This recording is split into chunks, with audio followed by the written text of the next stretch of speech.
Bom, gente, aqui quem está falando é irmão Ricardo, sou da comunidade Servos da Divina Misericórdia. Queria partilhar com vocês um pouco da minha história. Minha história ela vai começar na minha adolescência, né? Aos 12 anos, eu vou ter um contato assim com o álcool, através da experiência de ver os meus familiares, que bebiam muito, e eu via ali na alegria deles, me despertava em mim um desejo também de experimentar aquela alegria. Então posso dizer para você que a minha primeira experiência com as drogas foi dentro de casa, que foi justamente a bebida alcoólica, e que para muitos é inofensivo, para muitos não tem nada a ver, para muitos a gente vai escutar falar aí que é beber socialmente. A gente até brinca, né, de dizer que quem bebe socialmente, né, socialmente. Então eu também não conheço nenhum alcoólatra que começou tomando um alambique, né? Todos eles começaram no primeiro gole, no primeiro copo, e assim foi comigo. Até que um dia, também dentro da minha casa, um dos meus amigos de infância foi ali e me apresentou uma coisa que ia mudar totalmente a minha história. Me apresentou a famosa cocaína. Queridos, quando eu olhei aquele pozinho branco, né, dentro de um saquinho, falei assim, pô, o que é isso? Ele falou, não, isso aqui é maneiro, é só fazer uma tirinha, a gente vai, faz um canudo, dá uma cheirada e tranquilo. E eu caí nessa, né? Só que eu caí nessa como muitos hoje ainda caem. Quando eu acabei de usar, deu aquela ondinha e eu falei assim, pô, mas essa que é tão famosa cocaína? É essa que todo mundo diz que não consegue largar? Pois eu largo a hora que eu quiser. Não vai ser esse negocinho que vai fazer minha cabeça. Queridos, eu estava ali implantando uma grande mentira na minha vida, porque eu achava que eu teria controle daquela coisa e não tinha. E a minha segunda experiência foi com meus familiares, né, num bairro da Baixada Fluminense, aqui no Rio, onde eu fui experimentar pela segunda vez. Eu via um entra e sai numa casa e aquelas pessoas saindo eufóricas, e aí eu me lembrei que aquela mentira que eu tinha contado, eu me lembrei dela, falei assim, naquela vez eu fiz, não deu nada, fiquei esse tempo todo sem usar, então posso usar mais uma vez que não vai ter problema nenhum. E aí eu fui, só que dessa vez não foi só um tirinho, né, um tequinho, como os usuários costumam dizer, foram vários. E ali eu começava a dar entrada num caminho realmente, né, quase que sem volta. Eu comecei a ir, né, com mais frequência, eu comecei a ir todo final de semana, depois eu comecei a ir dia sim, dia não, e daqui a pouco eu já estava indo todos os dias. Eu já estava fazendo uso da cocaína todos os dias. Gente, eu não fazia nada sem o uso dela. Para namorar eu usava cocaína, para trabalhar eu usava cocaína, para fazer um negócio eu usava cocaína. Então tudo começou eu ter a necessidade de usar ela para me poder dar seguimento em tudo aquilo que eu iria fazer. Então eu comecei a ver que a minha vida ela já não caminhava por si só, mas ela precisava dessa substância para que eu desse, né, continuidade em tudo que eu fizesse. Depois de fazer essas várias experiências com as drogas, aí tinha uma outra coisa que também ia prevalecer de forma negativa na minha vida. Eu sou filho de um policial militar, do qual eu escondi o quanto pude do meu pai que eu era usuário de drogas, mas eu também era sobrinho de um traficante, de um assaltante de banco, de um assaltante de carro forte. E esse meu tio era o ídolo para mim. Eu queria me espelhar nele porque eu tinha um certo bloqueio com meu pai, porque meu pai era muito Caxias, meu pai era aquele militar bem rigoroso, que impunha as regras dentro de casa e tinha que ser do jeito que ele queria. E o meu tio não, meu tio vivia aquela liberdade. Bom, eu achava que aquilo era uma liberdade, ter quantas mulheres ele quisesse ter, poder usar droga a hora que ele quisesse, ter dinheiro no bolso. E ali eu fui me espelhando nele e fui buscando, né, essa maior intimidade com as drogas através, né, dessa experiência também com esse meu tio. Esse meu tio, que depois veio a ser preso, que ficou preso na Ilha Grande, e a gente trocava correspondências. E eu lembro de uma das cartas que meu tio dizia, me orientando: meu sobrinho, foge dessa vida, não entra nessa, é furada. Você não sabe o que eu estou passando aqui dentro da Ilha Grande, isso aqui é um inferno. Aqui, filho chora e mãe não vê. Foge disso. Queridos, a Ilha Grande acabou e meu tio continuou preso. De lá, depois que foi, né, que aboliram o presídio na Ilha Grande, ele foi transferido para Bangu. E aí eu fui visitar meu tio algumas vezes. E aí que aquilo que era para ser uma visita, de levar um amor para ele, passou a ser também uma diversão para mim, porque eu fui descobrir que dentro da cadeia rolava drogas. Então eu ia para Bangu para visitar ele e quando chegava lá dentro eu me drogava à vontade, porque lá a droga rolava solta e a gente não corria o risco de ser preso, já estava lá dentro. Então assim a gente foi, né, foi se drogando, levava amigos para visitar ele. Então minha caminhada nas drogas foi assim, né? Foi muito rápido e a minha queda também foi muito rápida. Eu costumo dizer para a molecada que as drogas, ela nos leva nas alturas.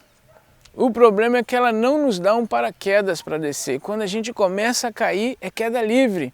É queda livre, até chegar ao fundo do poço é queda livre. E eu estava nesse processo ainda, eu ainda estava subindo.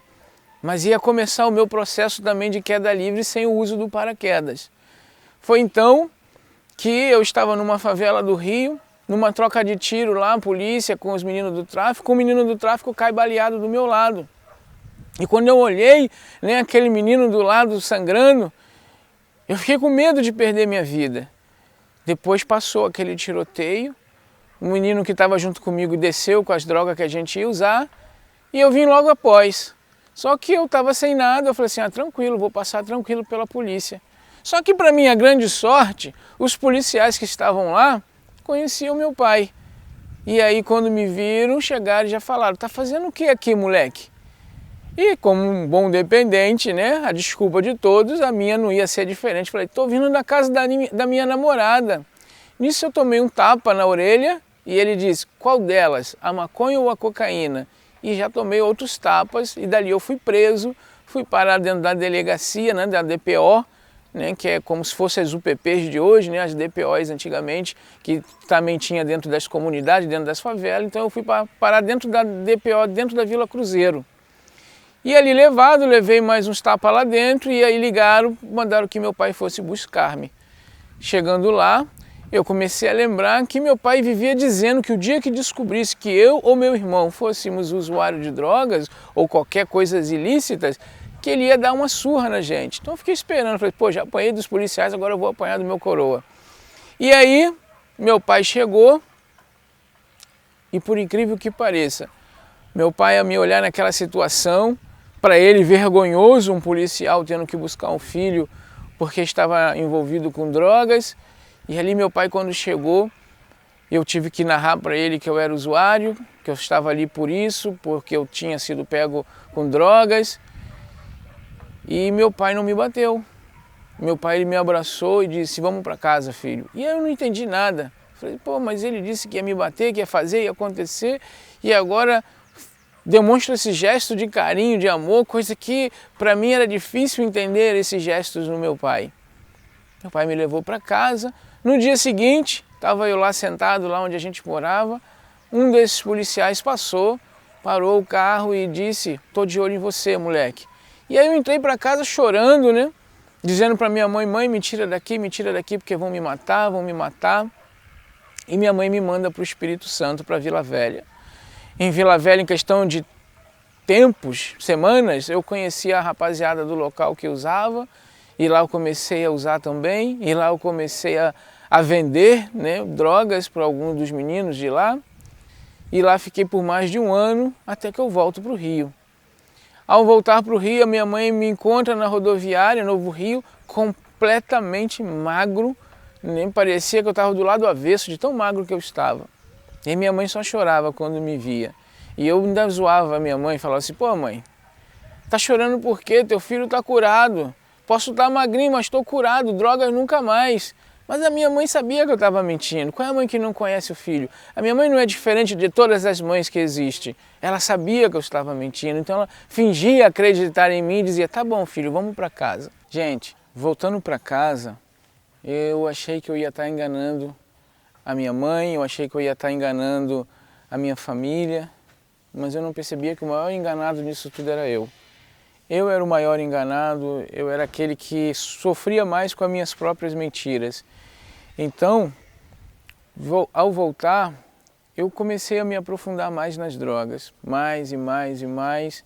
Eu já estava usando cerca de 5 gramas de cocaína por dia, tive várias crises de overdose, algumas delas indo parar no Getúlio Vargas, né, no pronto-socorro, mas sempre achando que tinha controle, sempre achando que eu determinava a hora que eu ia parar, que eu sabia que eu poderia parar a hora que eu quisesse. E não é bem assim.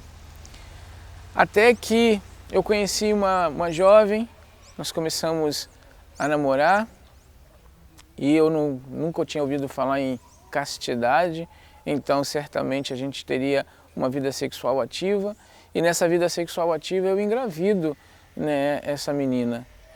Só que eu não percebi que nesse período de namoro, nesse período que durou mais ou menos 8 meses, eu estava vivendo como um jovem normal, eu estava indo para cinema, eu estava indo para teatro, que eu gostava muito, e eu não estava usando drogas, por incrível que pareça. Eu fiquei 8 meses de sobriedade, 8 meses na sobriedade, mas até que teve uma febre interna que tirou a vida do nosso filho.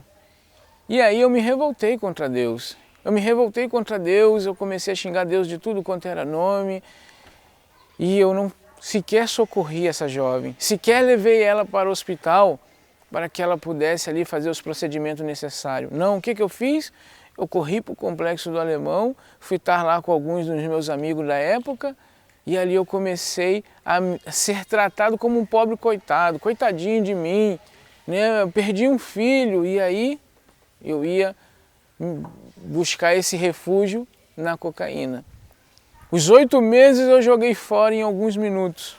Em alguns minutos eu joguei esses 8 meses fora. Comecei a me drogar de novo e a partir dali eu não consegui mais frear, né? Foram muitas vezes, engravidei essa menina de novo. Eu me meti numa confusão, né, no bairro que eu morava e quase que essa confusão custa a vida dessa menina grávida do meu filho, que estava de 8 meses. Mas isso teve consequência. A consequência foi que ela acabou tendo que ir para os trabalhos de parto bem mais cedo, nosso filho nasceu prematuro, mas ele nasceu. Só que o meu filho não tinha um pai, eu era ausente, meu filho ele pouco me via, aquilo que eu vivia reclamando do meu pai, que meu pai não tinha tempo para mim, porque meu pai trabalhava muito, o meu filho estava passando pela mesma coisa, mas não porque eu estava trabalhando, mas porque eu estava me drogando, porque eu estava na farra. Porque eu fazia as coisas todas erradas na minha vida. E ali o meu filho foi crescendo, meu filho já estava com 2 aninhos e eu completamente entregue na drogadição. E aí, queridos, o que acontece?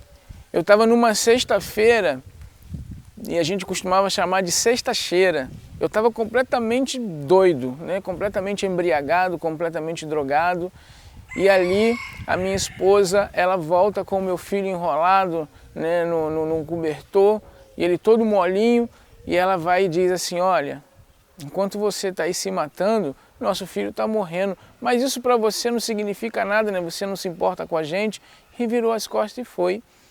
E ali, né, como num estalar de dedo, o efeito do álcool e das drogas passou. E eu fui para casa naquela sexta-feira, passei de sexta para sábado, chorando, tentando entender o que estava me acontecendo, e a minha vida ia passando na minha mente como se fosse um filme ruim, né? Passando todas as coisas ruins que eu fiz com as pessoas, todas as pessoas que eu fiz sofrer. Às vezes que eu chegava em casa de madrugada e a minha mãe estava ali rezando, e eu dizia para ela, tá fazendo o quê, coroa? E ela dizia, estou rezando por você, filho. E eu alterava a minha voz para minha mãe, dizia, eu não preciso das suas orações, eu não preciso das suas rezas, vai rezar por quem está doente, até porque eu não me reconhecia como um doente. Eu não me reconhecia como alguém que precisava de ajuda. E eu começava a falar alto para que a minha mãe baixasse a voz, porque senão ia acordar a vizinhança inteira. Então assim, tudo isso ia passando na minha mente.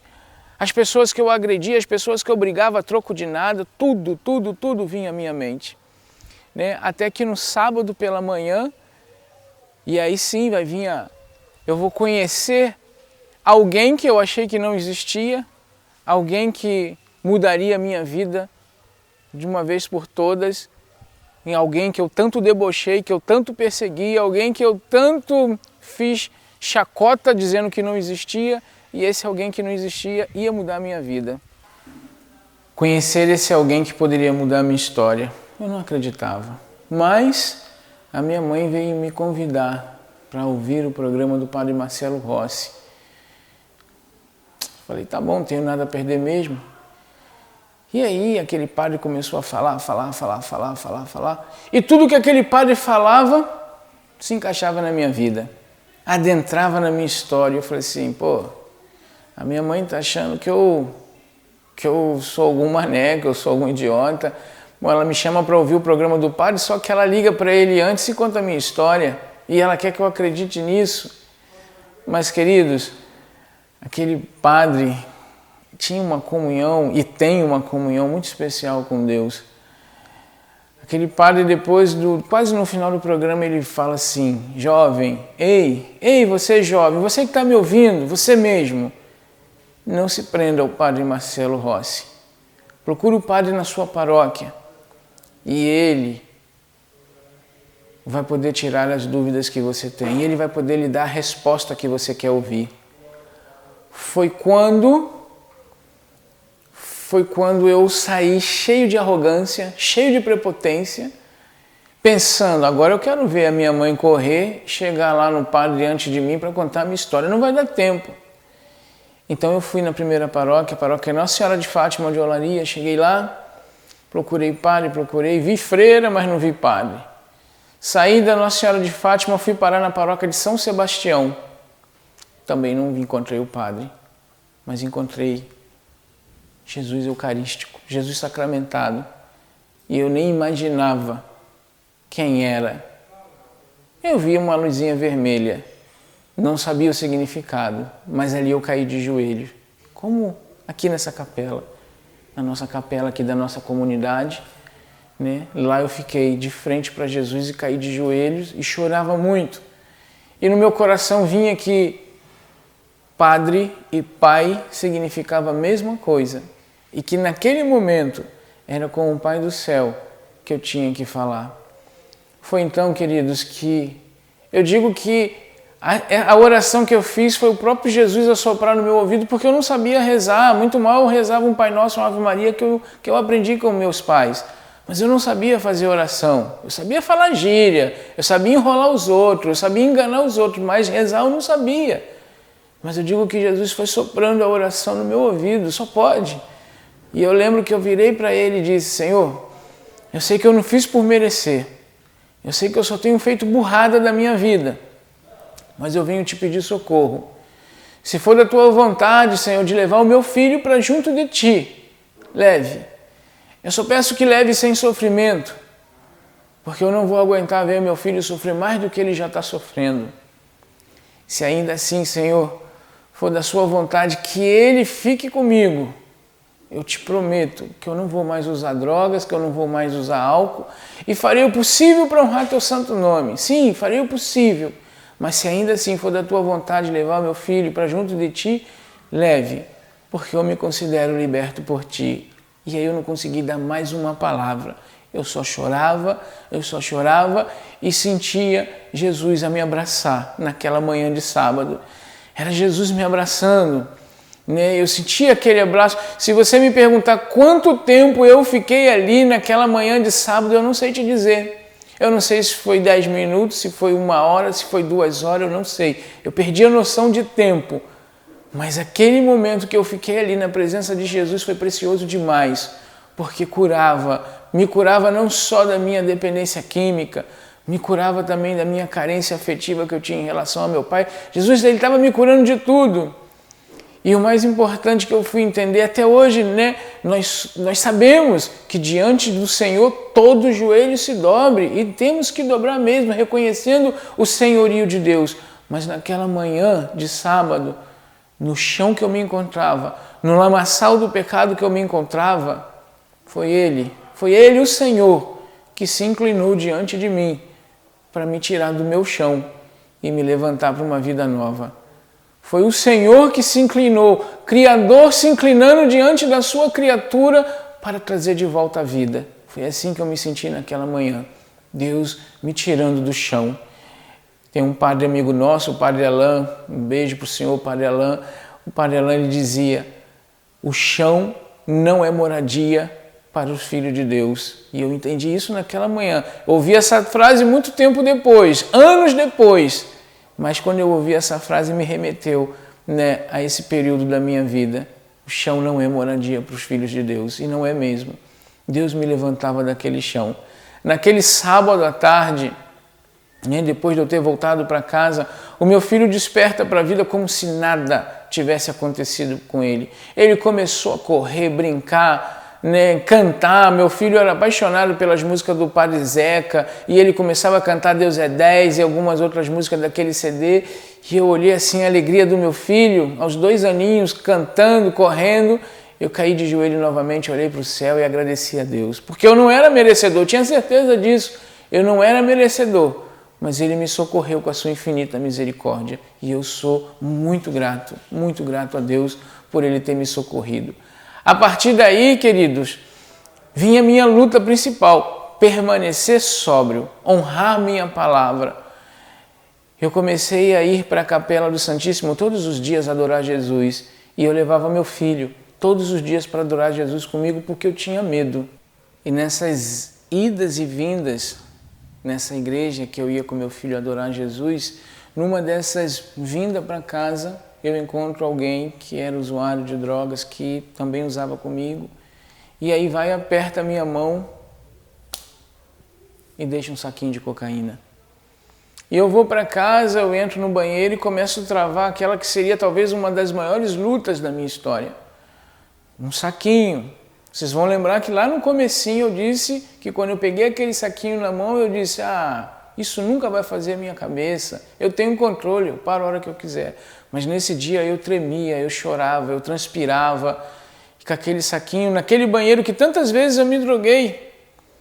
E eu fazia todo o ritual, dei peteleco no saquinho, rasguei, fiquei ali, esperando um momento, e minha mãe batia na porta, filho, o que você está fazendo? Nada, mãe. Filho, você voltou a fazer essas coisas? Não, mãe. E eu ali travando aquela luta. Até que Deus me deu uma coragem. Ali eu digo que eu tomei posse da minha libertação. Eu peguei aquele saquinho, desculpa a palavra que eu vou usar, mas não posso mudar a palavra, porque foi nesse contexto mesmo. Eu peguei aquele saquinho de cocaína, joguei dentro do vaso, e descarga, e disse, no lugar de merda é no vaso, eu não preciso mais dessa merda para viver. E ali eu tinha certeza que eu estava curado. Ali eu tinha certeza que Deus tinha mudado a minha história. A partir daí, veio o meu caminhar na igreja. Eu fui chamado a ser ministro da Eucaristia. Foi um outro problema, porque eu tinha 1 ano só de sobriedade. Eu tinha acabado de fazer minha primeira comunhão e já fui logo convidado a ser ministro da Eucaristia. E aí a igreja foi ao chão. As pessoas foram lá em cima da freira que me convidou e disse, como é que a senhora tem coragem de botar um drogado para carregar o corpo de Jesus? E todas essas acusações eram vindas contra mim e aquilo me deixava muito triste. Quantas vezes eu chegava em casa chorando e minha mãe dizia, o que foi? E eu dizia, a senhora tanto lutou para mim ir para a igreja, a senhora tanto disse que a igreja era o lugar dos pecadores, mas quando eu chego lá eu só recebo pedrada. Mas Deus me honrou. Eu fui até o fim e ali eu comecei a visitar algumas pessoas que foram importantíssimas na minha história. Eu vou poder citar alguns casos. Dona Maria Júlia, ela tinha um câncer em que ela tinha esse pedaço aqui da face que era aberto, dava para ver um pedacinho do osso. Aquela mulher, ela nunca reclamava de dor. E eu lembro que uma vez eu fui levar a comunhão para ela e ela estava com o corpo coberto de formigas. E eu fui ali, limpei, fiz a oração com ela, dei Jesus a ela e ela não reclamou, mas ela me deu um sorriso que eu nunca mais esqueci. Eu voltei para casa naquele dia tão impactado com aquele sorriso que minha mãe sentiu. A minha mãe, quando me viu, ela falou assim: o que foi, filho? Eu olhei para minha mãe e falei assim: mãe, eu tive frente a frente com Jesus hoje e ele sorriu para mim. Ali, essa experiência de visitar um doente, outro doente e alguns outros, foi me fazendo conhecer quem era Jesus. Foi me fazendo conhecer que Jesus estava no pobre, que Jesus estava no enfermo, e foi me ajudando a entender que esse mesmo Jesus que eu encontrei neles foi o Jesus que me acolheu quando eu estava destruído. E aí Jesus começa a mandar dependente químico para mim cuidar. Eu jamais poderia imaginar que eu conseguiria cuidar de um dependente químico. Foi então que eu conheci a Pastoral da Sobriedade. A irmã Madalena me mandou para um congresso da Pastoral no ano de 2000, lá em São Paulo, no Arujá. E lá eu conheci Dom Irineu, que me ajudou muito, Padre Haroldo, conheci o Bortolim, conheci o Fradão, minha referência no trabalho aí com os dependentes químicos. Quando eu vi aquele homem barbudão, né, e eu era roqueiro, e quando eu vi aquele homem barbudão, sabendo que ele era de um mosteiro, mas que dentro daquele mosteiro tinha saído uma banda de rock de nome Eterna, que os caras cantavam aquele rock bem pesado mesmo, mas louvando a Deus, eu falei assim: pô, como é que um monge dá inspiração para surgir uma banda de rock e ainda cuida de usuário de drogas? Eu falei: pô, eu dizia que eu era louco, esse cara é mais louco do que eu, muito mais louco do que eu. E aí eu me inspirei, comecei a falar assim: pô, se esse monge consegue cuidar de dependente químico, eu também posso. E aí eu comecei a minha caminhada. Não esperava fundar nada não, nunca sonhei em fundar nada. Queria ajudar aqueles meus irmãos que se encontravam onde um dia eu estava. E assim, no dia 25 de janeiro de 2001, nasce a Comunidade da Divina Misericórdia, hoje, né, com o nome Servos da Divina Misericórdia. A comunidade nasceu assim. Os jovens foram vindo, nós fomos nos reunindo. Quando a gente viu, já estava dentro, não tinha mais como voltar atrás, era continuar indo para frente e continuar resgatando vidas. Pela nossa comunidade já passaram muito mais de 3.000 homens, algumas meninas. Nós não temos casa feminina, mas acolhemos algumas meninas. Nossos livros, nossos CDs de testemunho já atingiram muito mais de 15.000 pessoas. Enfim, aquele cara que um dia escutou de tantas pessoas que não tinha mais jeito, Deus não só deu um jeito na minha vida, como tem me usado como instrumento para que Ele possa dar jeito na vida de muitos outros, que para muitos não tem jeito. Queridos, quero com esse vídeo deixar uma mensagem principalmente para as mães, principalmente para você, mãe. Não desista do seu filho, não desista. Por mais que você escute as pessoas falar que seu filho não tem jeito, por mais que a cada dia você olhe e veja seu filho em situação pior, não desista do seu filho. Se hoje eu estou aqui falando o que Deus fez na minha vida, a transformação que o Senhor operou na minha vida foi porque a minha mãe e a minha esposa não desistiram de mim. Não desistiram de mim. Não desista do seu filho. A tua perseverança é o segredo, é a chave para que seu filho saia do caminho de drogadição. Deus não demora, Deus capricha. Nós às vezes achamos que Deus está demorando para derramar a graça na nossa vida. Não, Deus não está demorando, Deus está caprichando. Deus está caprichando e Deus está caprichando também aí na família da senhora. Pode ter certeza, Deus vai resgatar o seu filho, mas é preciso dobrar o joelho, é preciso confiar, é preciso confiar. No Diário de Santa Faustina vai dizer: a humanidade não encontrará paz enquanto não se voltar com confiança para a minha misericórdia. Então nós somos chamados a anunciar essa misericórdia muito mais do que com a palavra, mas com a nossa vida. Com a nossa vida, testemunhando a nossa confiança no Senhor, para que outros sejam alcançados pela misericórdia de Deus, assim como um dia eu também fui. Um abraço a todos vocês, paz e misericórdia, louvado seja o nome de nosso Senhor Jesus Cristo. Para sempre seja louvado. Quero ser um lápis nas mãos de Deus. Eu quero ser um lápis nas mãos de Deus. Eu quero ser um lápis nas mãos de Deus. Eu quero ser um lápis nas mãos de Deus. Pode me curar, pode me libertar, pode me restaurar, pode me curar, pode me libertar, pode me restaurar. Eu vou servir ao Senhor Deus, seu nome é misericórdia.